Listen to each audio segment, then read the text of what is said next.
Place à notre homme du jour, Juan Gomez. Hola, ¿qué tal? Muy bien.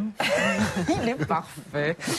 Juan, vous venez apporter votre pierre au temple mormon, si je puis dire, en nous éclairant sur les logiques colonisatrices un petit peu des Mormons. Il faut qu'on s'interroge parce que Mitt Romney peut être finalement le premier président américain mormon. Les Mormons sont 14 millions à travers le monde, je parle sous votre contrôle.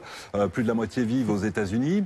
Mais depuis quelques années, on constate que les Mormons partent à la conquête du continent africain. En 2007, regardez les chiffres, l'Église comptait 260 000 adeptes. Aujourd'hui, ils sont 360 000. Alors c'est peu à côté évidemment des 14 millions, mais il faut dire que cette religion bénéficie quand même d'une armée colossale de missionnaires. Chaque fidèle doit consacrer 1 ou 2 ans de sa vie justement à essayer de convaincre les autres. C'est d'ailleurs ce qu'a fait Mitt Romney en France à la fin des années 60. Alors l'Afrique... Regardez cette carte, tous les pays qui sont en rouge sont les pays où les Mormons sont présents. C'est l'Afrique anglophone, l'Afrique du Sud, le Nigeria, le Ghana. L'Afrique qui est quand même assez réceptive au prosélytisme. Et ça, les Mormons l'ont très très bien compris. Et donc l'Afrique est devenue ce nouvel Eldorado donc pour la religion mormone. Je vous parlais tout à l'heure du Ghana. C'est d'ailleurs dans ce pays que Jeffrey Holland, vous connaissez peut-être Jeffrey Holland, il fait partie quand même de la haute hiérarchie des Mormons.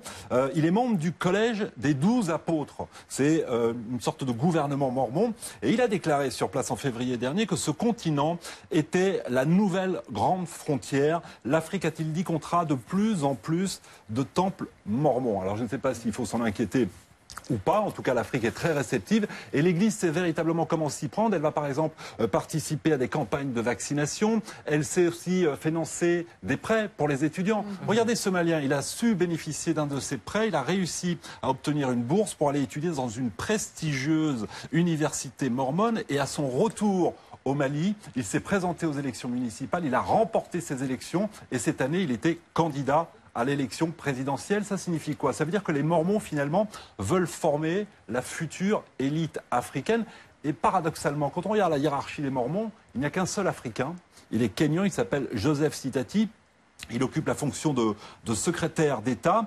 Et ce qui sera intéressant de voir en cas de victoire de Mitt Romney, c'est de voir si Mitt Romney fera comme George Bush. À l'époque, ce dernier était membre d'une église évangélique. Et qu'a fait Bush pendant son mandat? Il a fortement aidé, influencé les mouvements évangéliques pour qu'ils se développent sur le continent africain.